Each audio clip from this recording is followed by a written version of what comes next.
everybody, welcome to the Uber Cordero show for this week. It's your boy Uber Cordero. This week we're talking about why we should learn about Africa. Why should we learn about Africa? And the reason I'm talking about this is because over the course of this week and the last week, I've been getting a lot of responses from people watching my show and talking about it on Facebook. And a lot of people have been asking me, why is this important? Why should we even talk about it? Is it divisive? Why should we care? And I figured that I should do a show which will flow or might not flow for others to answer some of these questions in a fashion that is comprehensive but also making a point. So I want to start talking about this by discussing a famous painter. His name is Pablo Picasso. And Picasso is a giant when it comes to visual arts.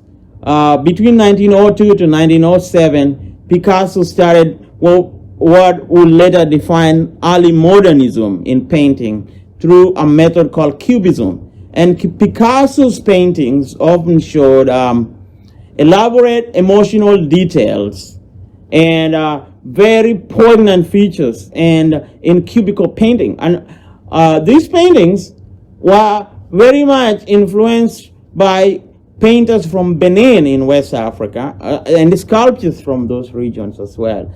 But when Picasso was asked the inspiration for his unique style, he did not admit that they had African influence. He did not admit that his first contact with this style of painting was in a museum in Marseille in southern France, where French colonial officers had brought back sculptures made in Benin. Why is this important? Stay with me so you understand why I bring Picasso into this. Now, why should we care about Picasso's painting or about discussing ancient African history or African affairs in the modern world? And the point I raised that is there is what we call intellectual tribalism. The fact that you hang out with people who think like you, who act like you, who don't question how you think, how you see the world, and you perpetuate these thoughts on and over. And sometimes these thoughts are not progressive, sometimes they are, but just because you do not go out there to seek knowledge limits you from understanding a world that is so complex in its ways. A few years ago, when I was a college student, there was this South African girl who we was college friends with, and she had studied in South Africa, and she was white. And I asked her, so which South African writers have you read? And she gave me a long list of South African writers that had influenced her thoughts, and none of them was black. So I asked her specifically, who are the black writers that you have read? I was thinking she would mention Steve Biko, she'd mention Nelson Mandela, and a whole sort of African writers. She did not. Then I asked her why, and she said, well, in South Africa, where I went to school in Cape Town, I was never taught anything related to black history, and this is after apartheid. So this is like 2011, 2012 we are talking. And she'd gone to school after Mandela had become president, but still there was no African history taught in this school that she had gone. I think it was a private school. So why wasn't she taught African history even though South Africa is in Africa? And the answer to that lies in what I really want to elaborate further, is that the exclusion of African affairs in intellectual spaces does not help the world and perpetuates these notions that are sometimes racist, actively or mildly racist at times. And people growing up in a generation, in a society that does not confront these issues, embed ignorance. And so last week I did a show on ancient Egypt. Now I was looking at the African connection to that. And a lot of people, some white people ask me, why do you want to talk about this? Why do black people have to claim everything that is grand? And I said, well, I did not even make an argument that it was wholly black. I just made an argument that because Egypt is in Africa, there's an element of black African civilization, element of African contribution in this majestic contribution to human history. That has to be acknowledged. And that is not wrong to say, that's not controversial at all. But it still was. Some black people also asked me why I was denying African contribution, why I should have said that it was unquestionably African because it is in Africa, and that I am not doing good service to the community by not elaborating these issues in the way that they should be. And I said, well, what I do is read books, and what the books leads me is what I present here. I do not manufacture facts. I do not trade on conspiracy theories, and I'm not doing this show for views. I am simply enlightening the society. So that was pretty tough. Took me a lot of time to think about. And the other week, some people were mad because I talked about African people who participated in slavery, and they thought that I was talking on white people's privileges and perception about African slave trade. But what I did was to illustrate that it is more complex than we often think about these things. Now, we cannot move forward if we don't know the past. And we need to know the past so we can acknowledge the problems that happened there that were wrong, so we can move forward. And moving on might be helpful to the world, helpful to everybody involved in this. This is why I do this show. A lot of people are ignorant about African history. A lot of people are ignorant about affairs concerning black people. Some black people in America are ignorant about Africa. Africans are ignorant about black people in America. I want to bridge this gap. I want to bring this information to the public, and I make arguments based on my lived experience, and obviously there are biases that are in there, and I'm aware of that, but I'm open to a full conversation. So I'm not going to side with anybody. I'm just going to check where the facts lead me to. Now, Africa is relevant to modernity, to life as lived, and that's uncontestable. We have to move on the thoughts that limit Africa's contribution. For example, let me just say for an example of music, like pianos.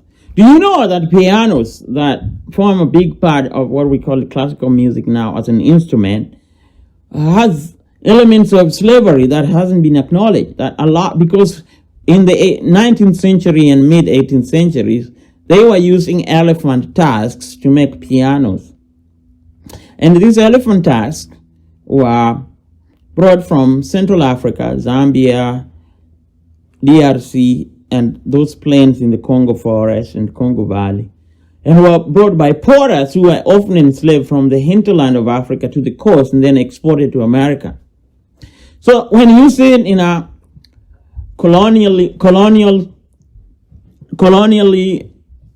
made house in New England, and it is classy and elegant, and you are distancing yourself from slavery, you might be distancing yourself from American slavery, but you're not distancing yourself from slavery that happened in the continent.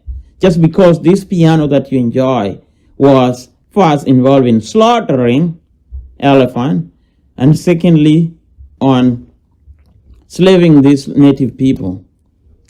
Also, when you go on a safari, I'm not saying you should go on a safari. I'm just saying when you go on a safari, think about this a little more. That the fact that you are enjoying these animals in the Great Plains of East Africa, and you are enjoying how beautiful a gift of nature has given this part of the world, just know that for you to enjoy that involved great deal of sacrifice on the parts of natives who live there. For example, the Serengeti in Tanzania, in 1940s, the colonial government decided to relocate massive number of people who lived in the Serengeti plain to leave that land for this animal reserve, which is a good thing. But the sacrifices these people went through is still prevalent, and they still do think that, well, these plains, these white people coming here and all these tourists coming here for safari, they care more about the animals than they care about us. Like, they don't care about us as human beings, but they do care about these animals a lot more than they do. So conservatives, like if you are in conservatism movement of helping these beautiful animals survive, you need to think about the people who for many years had lived with these animals as much as you do think about these beautiful gifts of nature that we have in East Africa. So this is a little mumbled up, and it might not flow as you want it to, but I'm just trying to make a point that often what we do and how we relate with the things that we learn is shaped by experiences that we have lived. And these experiences might be missing some nuances that is important to understand.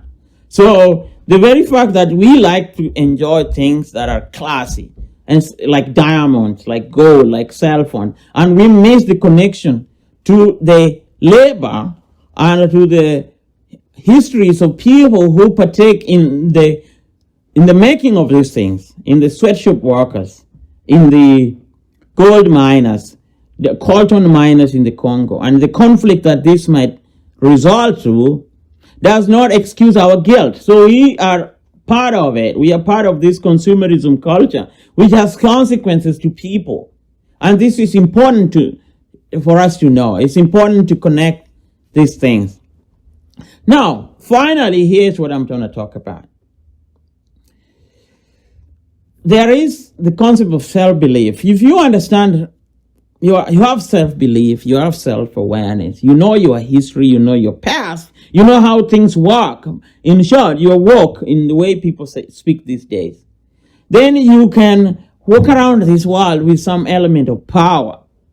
And when you represent the world, if you have a corporation and it's representative of different facets of people, that corporation not only increases its reach in terms of how much money it makes, it also fair world. It's nice to see that. It's beautiful. And it is democratic to have many voices speak about different things that might be uncomfortable, but allowing a space for this debate to go on. These are good things. These are not bad things. These are not controversial things. These are not things we should keep in the closet.